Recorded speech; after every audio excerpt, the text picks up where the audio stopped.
quiet Ohio neighborhood on a rain-soaked October night, a 911 call shattered the silence. A woman's voice, trembling and breathless, whispered into the phone.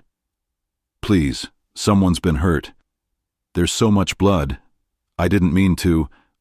I was just trying to protect myself." By sunrise, one woman was dead on her living room floor, and another was in handcuffs claiming self-defense. But what really happened in that house? What led two friends, bound by secrets and vulnerability, to a night that would end in tragedy? This is the story of Georgia Turner and Lisa Monroe, a friendship that crossed forbidden lines, a love affair that ignited jealousy, and a single violent moment that destroyed 3 lives forever. Before we dive deeper, let us know in the comments where you're watching from. We'd love to hear from you. And if you're new here, click on the subscribe button so you never miss any of our upcoming videos. Now, let's go back to where it all began. It was early spring of 2019 when Georgia Turner moved to the small town of Maplewood, Ohio. She was 32 years old, a trans woman who had spent most of her adult life searching for a place where she could simply exist without judgment. Maplewood seemed perfect at first, a town where neighbors waved from their porches and children played in cul-de-sacs. But beneath that friendly surface, there were whispers. There always were. Georgia found work at a local bookstore and kept to herself, until one afternoon when a woman named Lisa Monroe walked in. Lisa was 38, married, with soft eyes and a warm smile that made Georgia feel seen for the first time in months. They bonded over coffee, over books, over the kind of conversations that only happen between people who feel a little lost. Lisa told Georgia about her marriage, how her husband Tom had grown distant, how she felt invisible in her own home. Georgia shared her own fears, the fear of never being accepted, of always being on the outside looking in. Within weeks, they were inseparable. Lisa invited Georgia to dinners at her house, introduced her to Tom, a 41-year-old construction manager with a charming smile and tired eyes. At first, everything seemed innocent, just 3 people trying to find connection in a world that often felt lonely. But some connections once formed can become dangerous, and what none of them knew was that their bond was about to ignite something that would end in death. Tom Monroe was a man who felt trapped. He loved his wife, or at least he thought he did, but somewhere along the way their marriage had become routine. Silent dinners, separate bedrooms, polite conversations that never went deeper than the weather. When Georgia started coming around, something shifted. She listened to him in a way Lisa hadn't in years. She asked him questions about his dreams, his regrets, the parts of himself he had buried under responsibility and routine. And Georgia, for her part, felt something she hadn't felt in a long time: desire. Not just physical, but the desire to be wanted, to be chosen. It started with late-night texts. Tom would message her after Lisa had gone to bed. "Can't sleep. Thinking about our conversation earlier." Georgia would respond, and soon those texts turned into phone calls, hushed and careful.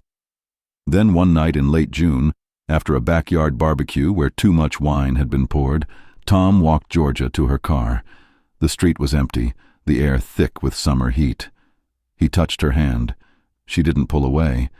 They kissed under the glow of a street lamp, and in that moment, both of them crossed a line they could never uncross. The affair continued for weeks, secret and reckless. They met at Georgia's apartment when Lisa was at work. They texted in code.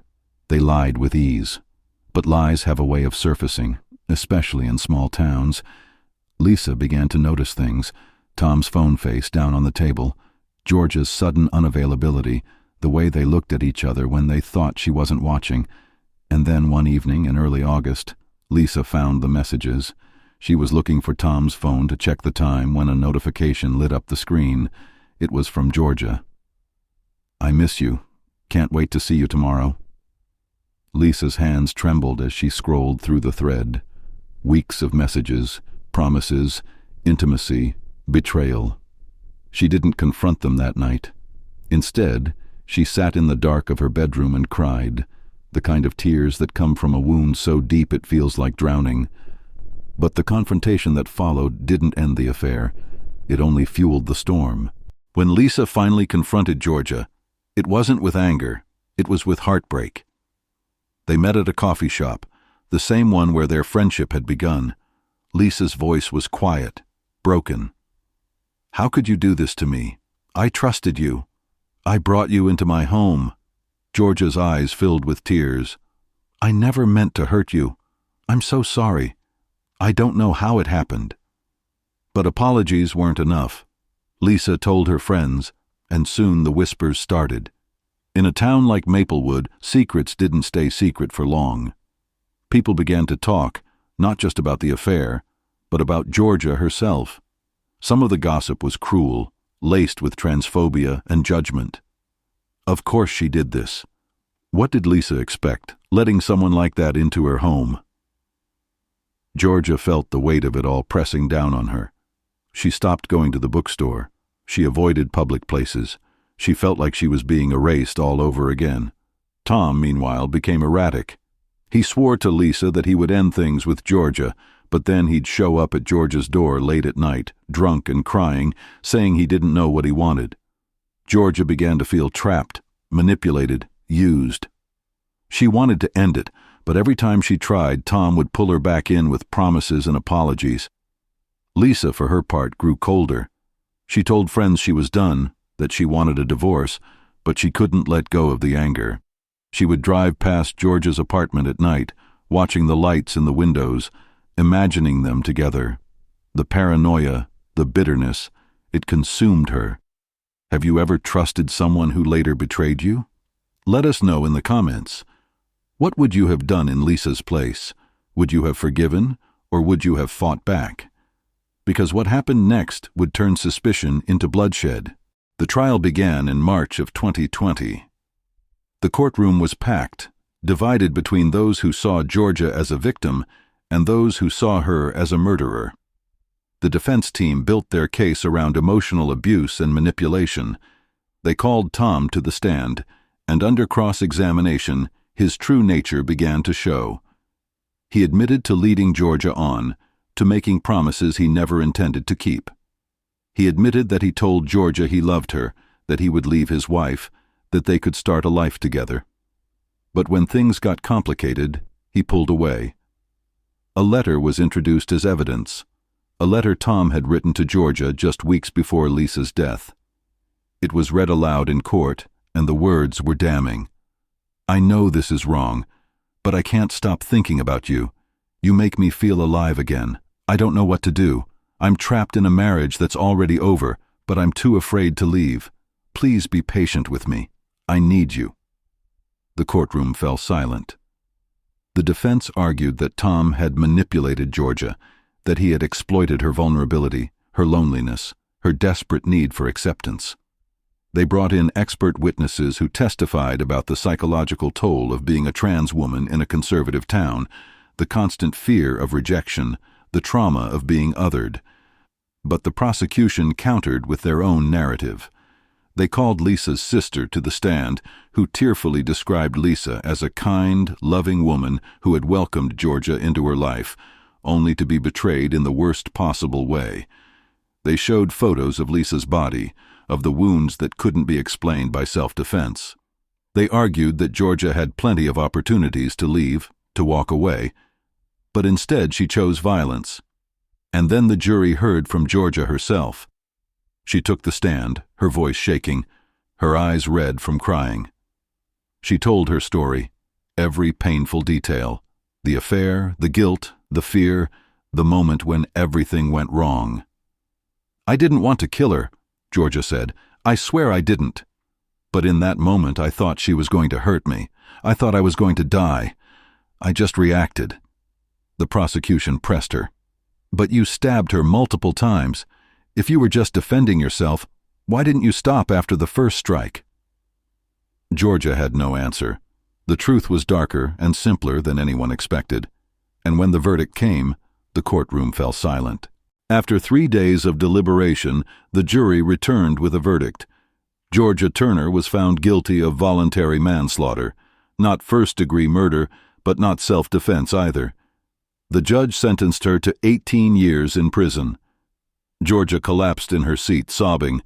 Her mother screamed from the gallery.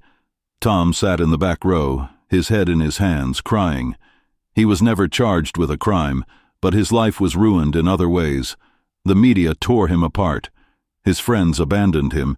His employer let him go. He became a pariah in Maplewood, a man whose cowardice and manipulation had led to a woman's death.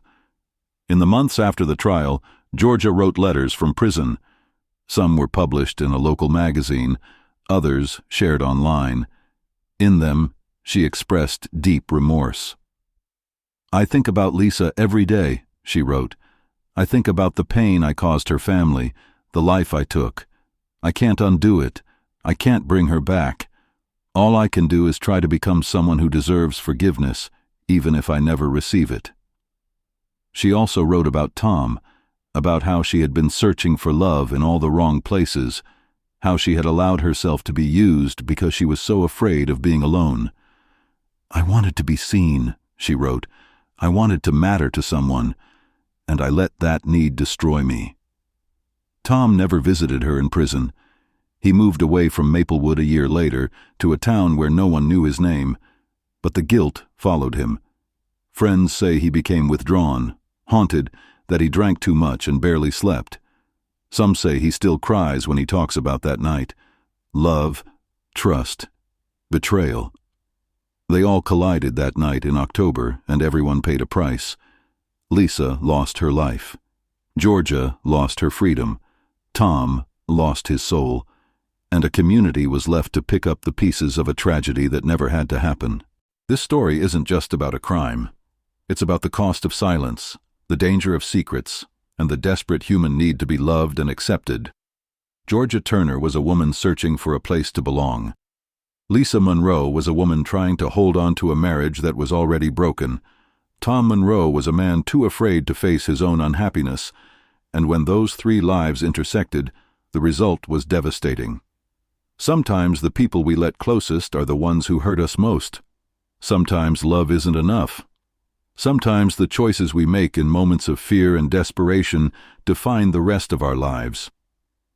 So what do you think really happened that night? Was Georgia a victim of manipulation and fear, or was she a killer driven by jealousy and rage? Let us know in the comments below. We want to hear your thoughts. And if this story moved you, if it made you think, hit that like button. It helps us bring more true stories that matter. Stories that remind us we're all human, all flawed, all capable of both great love and terrible mistakes.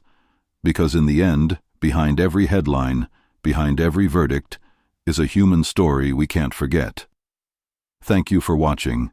We'll see you in the next one.